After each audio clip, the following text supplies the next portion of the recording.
Thanks for joining us. This is Agenda Awani. My name is Ibrahim Sani. We continue our coverage in terms of trying to understand a little bit better on strengthening Malaysia's workforce, especially when it comes to looking at specific industries and the specific skill sets that is needed. On my panel for tonight's conversation are two. On my right is Wan Yun Shahima, the Chief Customer Officer at HRD Corp, as well as to her right, Nora Asmadi bin Matno, the Human Resource Development and Corporate Strategy Manager at PD Kawamura Kako Manufacturing Sedang Berhad, or PDKM. Maybe we can start with Wan Yun a little bit better in terms of the HRD Corp Levy program, and why was HRD Corp established? Thank you, Ibrahim. HRD Corp is actually a statutory authority under the under the Ministry of Human Resources. We were established in 1993 under the Act that was enacted back in 1992. Our main purpose is to collect levy and to ensure that employers at that time for manufacturing sector to continue to train and retrain their people. Yeah? But this was an important stage back in 1990. Malaysian business were actually moving very fast from from industrial area to the technological and innovations-led services. Therefore, Malaysians government at that time believed that it is very essential for businesses, basically, to prepare for these evolutions, to ensure that employees are given greater access to training and retraining, and make sure that they are actually up to in terms of demands of the industry in terms of human capital development. So who must register, and what would happen if they don't register? Okay. According to the Act, PSMB Act 2001, employers that have more than 10 and above, basically, Malaysian employees, must register with the HRD Corporation. And exception is only given to certain sectors, for instance, like the non-profit organizations, religious and government institution.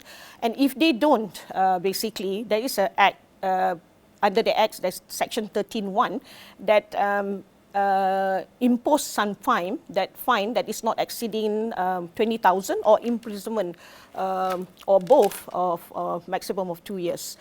Okay, do you feel that that's a bit more punitive, or do you feel that there's a room for conversation in terms of companies that don't register for this levy program? It's basically sounds harsh, but in actual fact, is that government is trying to bring the awareness to the employers the importance of human capital development. The levy imposition is just it should be treated as an investment for talent development. So every organisation should come on board and believe that human capital is not an expenses. Talent must be grown. They have to be developed. They have to be ensured that they are ready to take up the challenge of the organisation. Nurture, yes, correct. Yeah. So maybe we can pull in Asmadi in terms of this conversation. What would be the relationship that PDKM has with HRD Corp, and perhaps tell us a little bit more about the company itself. Okay, so PD Kawamura Kako Manufacturing Sedang Berhad is a plastics automotive supplies. So we are producing plastic parts for automotive such as Produa and Toyota. Okay, so we also offered the tooling and design, engineering and mold maintenance services to our customers. So we are established year 2013 and made first production as a part of Asia in year 2014 itself. Okay, so since then we are grown from numbers of 80 to now currently we have 400, almost 414 manpower. That's very impressive. And how long have PDKM been a registered employer of HRD Corp?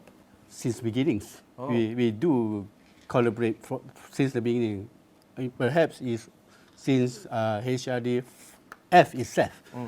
So I think we have a good collaboration. We do send our employees from the beginnings, internally and externally, and local, also overseas. And that idea of nurturing your talent, is that happening under HRD Corp? Definitely. So I think HRD Corp give a very good cooperation and very cooperative and support on develop our talents in ensure that our expansions of our business. Maybe, Wan Yun, you can tell us a little bit more in terms of how many Malaysian employers do HRD Corp now serve, and what kind of benefits can you expect from serving these kind of employers? Perhaps even use some examples of PDKM even. Okay, thank you. We had the biggest expansion last year. On the 1st of March 2021, in fact in 2021, not 2022, we had the biggest expansions. We moved initially from just covering 3 main sectors with 63 subsectors. Since 1st March 2021, today we are covering 18 sectors with 238 subsectors. And in terms of the customer size, we have grown triple. From 33,000 to today more than 84,000 of customers. It sounds like companies big and small are part of this Definitely, cohort. yes. If you look into the criteria itself, it's actually from 10 employees and above. So any employers that is actually having Malaysian employee of 10 and above, they are already eligible to come on board. Now that the Act has been expanded, it covers all sectors already. So such that if you have 10, you most likely are liable and you have to come forward. Yeah, I mean the exemptions that you mentioned just now. Exactly. So if you're in industries, services, manufacturing, Yes. plantation, you name agriculture, Yes. basically the whole gamut will Yes, be definitely. under. Yes, Oh, definitely. okay. And the kind of benefits that they can get from this? With the 1% that they're actually contributing, we are giving every single cent back to them, in terms of trainings that they actually conducted. We have multiple range of schemes and services that we provide to them, all the way from supporting the in-house training that they does, also training of their interns, training of industrial training. We also support setting up of renovations, training rooms.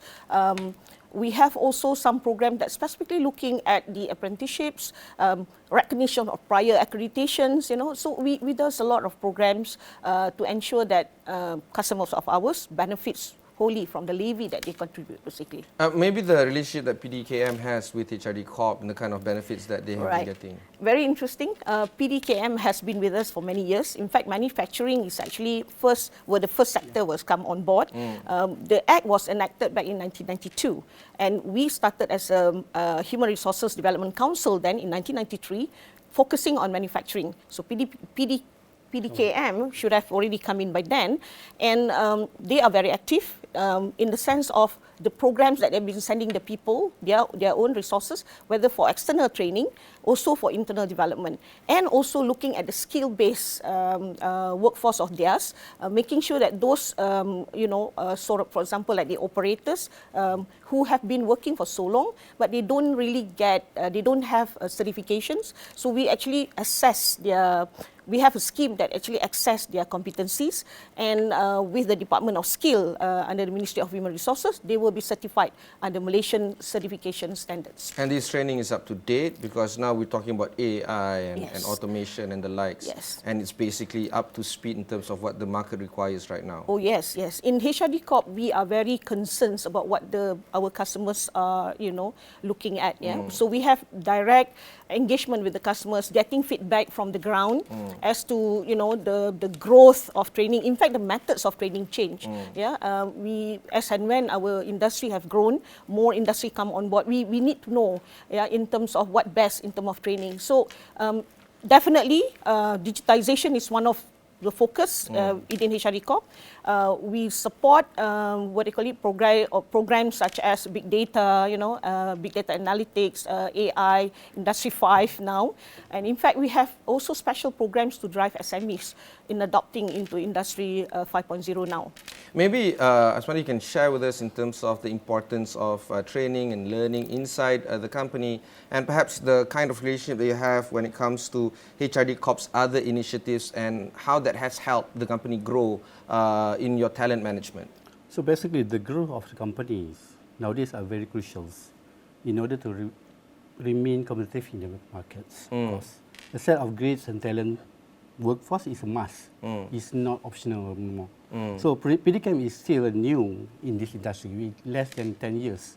So we hire young and very fresh graduates. And then, of course, our average age up to only 26 years old. Average age, eh? Yes. Okay. So there is This is a good idea, I suppose. It's very lack of skill.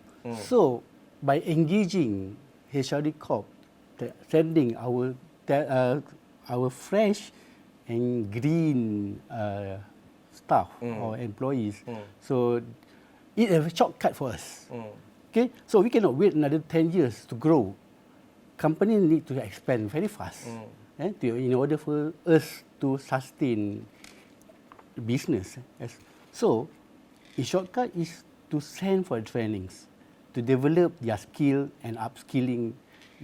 The duration of these training programs, is it long? Is it like months on end, or it can be quick? It depends and on micro? the requirement of the process itself. Okay. So it's up to management either to decide it in a weeks, a day, or maybe long period of time.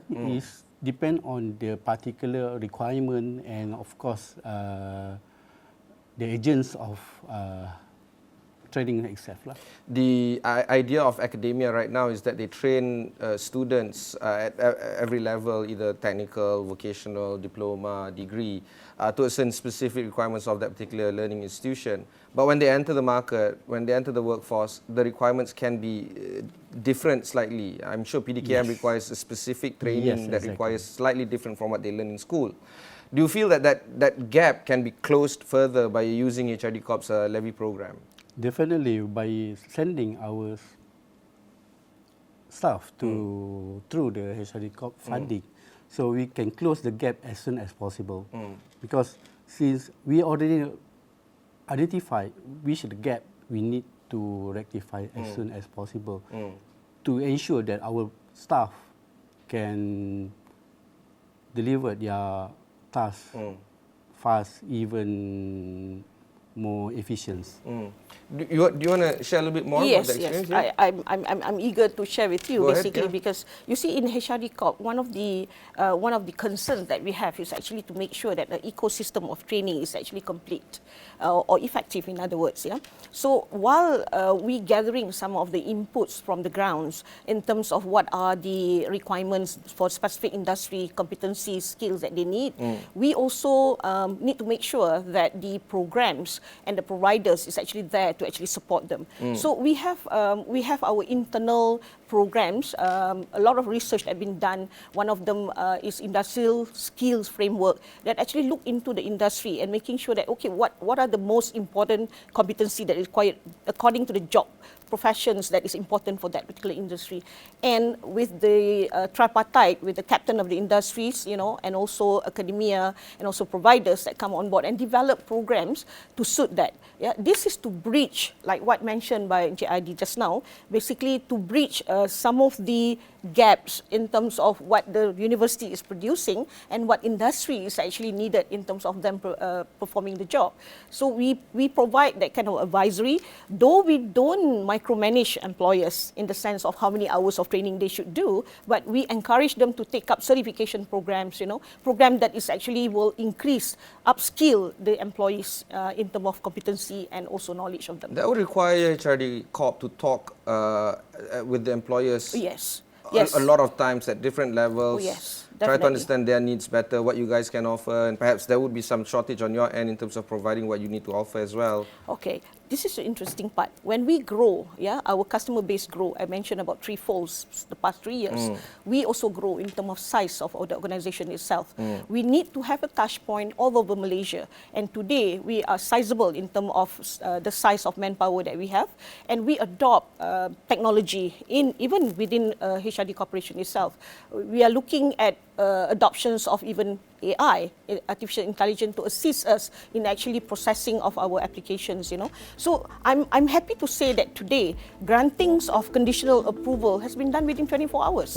Yeah, and also disbursement of grant has been actually reduced even to 7 days. So we are happy to say that we are among the 4 leading of the government agencies, and we believe that technology help us to become even effective in our service delivery of our massive customer base.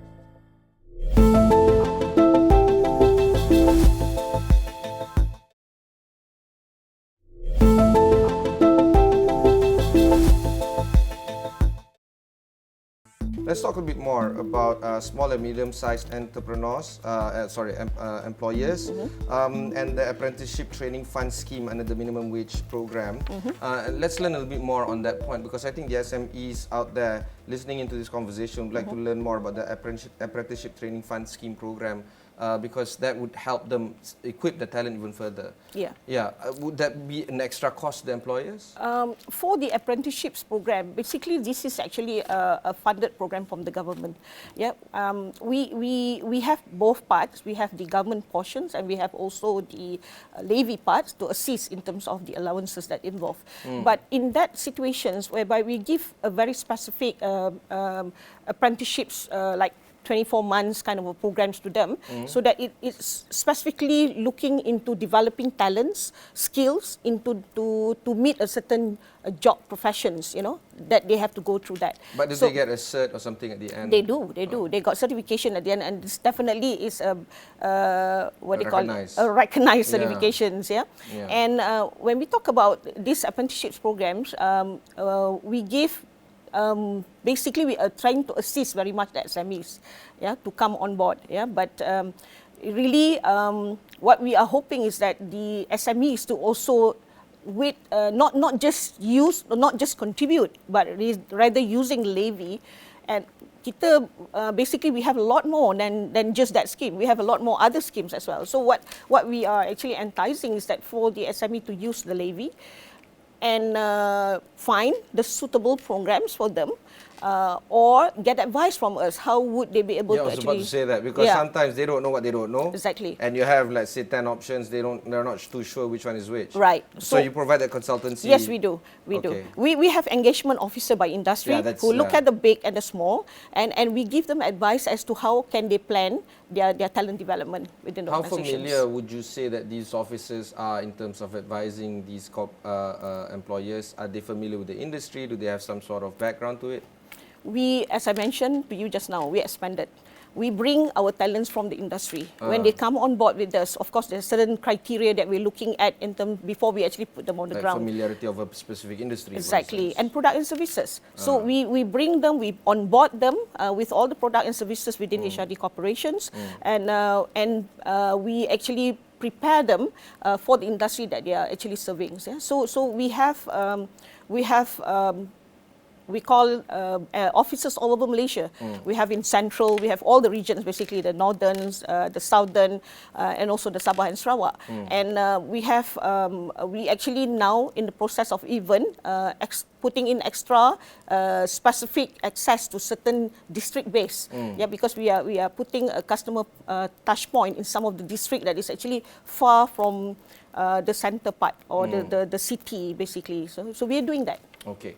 Maybe somebody can share with us in terms of corporates or companies out there that might not necessarily have a solid training program for the employees. What would be the places that they can start in terms of trying to establish good training programs for the employees? Maybe you can share with us the PDKM experience, for instance. I think the best way to start, as mentioned by Wan Yun, just reach their team.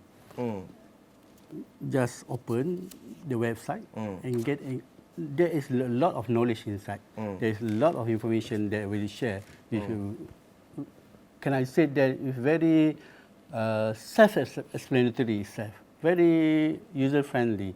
And then the team, we do engage with their team very well. They are very good in consultation on us on various of our needs to meet our requirements. On top of that, for certification, as mentioned, for our school leavers, SKM 1, 2, and 3, we do collaborating with HRD Corp to ensure that our school leavers upskill their knowledge and know-how to gain a certification as well. So you don't see this as a stumbling block for companies to try and reach out to HRD Corp? Because that would be the main concern, I suppose. If a business owner, something small, 10 to 20 employees maybe, they not only have to run the business, chase the bottom line, manage the staff. Now you add on one more thing, which is to try and provide some training for their employees. That shouldn't be a headache, is basically what you're trying to say? But Yeah, go ahead. If I may, Ibrahim, when the new customers come on board with us, we have onboarding program.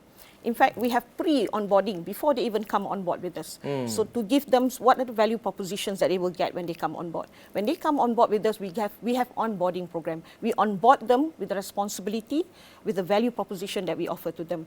Subsequently, after the onboarding, we have continuous engagement because we have got special officers that actually in charge of the industry that they are in. Like case officers. Something. The case officers, Yeah, exactly. okay. So the case officers basically are responsible to actually engage if they need further help. And we have workshops, ongoing workshops for them to come on board to refresh themselves. That's the point I'm looking at, to give them comfort, to reduce the anxiety, I suppose, in terms of making this as easy as possible. Exactly, yes. What about learning and training modules? Do you look at online learning now as a little bit more aggressive, or it's still face-to-face, or there's a hybrid between the two? We are open to all channels because we cannot limit to one.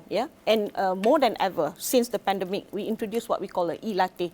It's actually a online platform that enable people to do e-learning. We started to give e-learning for free for all the Malaysians from the 2020 until now. We're still giving them through the e-latte platforms so that they are able to actually catch up in some of the areas that they need to beef up. So that is one part of it. But we also have got programs that is actually virtual. They can have the mixture of both, the hybrid or virtual basis, or hybrid or face-to-face. There are still some employers for certain type of program who believe that face-to-face is still important. I mean, it's fine, I suppose, if they feel that way. Yeah, exactly. What about uniformity in terms of the quality of the training that is given throughout Malaysia?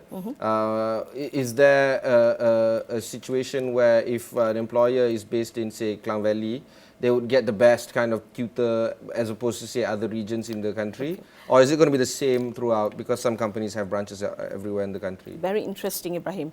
Actually, as I mentioned about providing a complete and comprehensive ecosystem, is actually to make sure also while the demand is there from the employers in terms of what do they need, the other part is actually to make sure that the delivery part is up to the mark. When we say the delivery part is actually two parts. One is actually the content that is actually meeting up the requirement of the employer. The second part is actually the service that is given and the quality.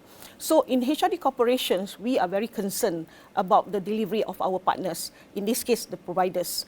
So we have got programs to make sure that providers have a minimum requirement to come on board as provider. And so there's a QC involved, basically. Exactly, and a continuous development for them as well as a trainers, so that they are competent in delivering and consistent is what is required. So the trainer is also continuous as well. Exactly. Yes. Okay. Maybe in order for us to learn a bit more, Cik Asmadi, maybe you can share with us some of the interesting points that you've done with HRD Corp, and perhaps if people want to learn more about not just the training programs, but what PDKM is all about, where do they go to? So basically, back to during COVID, we are stranded at home. We do apply the e-latte. We make sure all our staff engage at least 5 programs in e-latte. So we manage 100% covered. Even some of them, because it's a self-development, we encourage only. So since they are not doing nothing at home, some of them even reach more than hundreds module covered. So very excellent, because previously we thought that we have to be physical to learn, but due to COVID, due to we have e-latte by HRD Corp, we managed to continue our skill up, even though we are at home. So, and we believe we knew another technologies, so a place or a limit of time is not on a constraint anymore for us to develop our staff. If people want to learn more, where do they go to? Okay, definitely they can come to our portal, www.hrdcorp.gov.my. There's plenty of information inside. In fact, we have also knowledge base inside there that they would be able to actually interact directly. They can chat with our service officers as well, so that they to get certain clarity or certain clarity of informations. Fantastic. That was the conversation that we just had. Earlier on, you just heard from Wan Yun Chahima, the Chief Customer Officer at HRD Corp, and to her right just now, you just heard from Nur Asmadi bin Matno, the Human Resource Development as well as Corporate Strategy Manager at PD Kawamura Kako Manufacturing Serang Bahad. It's quite an interesting name, by the way, PDKM. If you want to learn more about this, just head on to the HRD Corp website. Also, resources like this can be found on astroawani.com. My name is Ibrahim Sani. Catch you in the next one.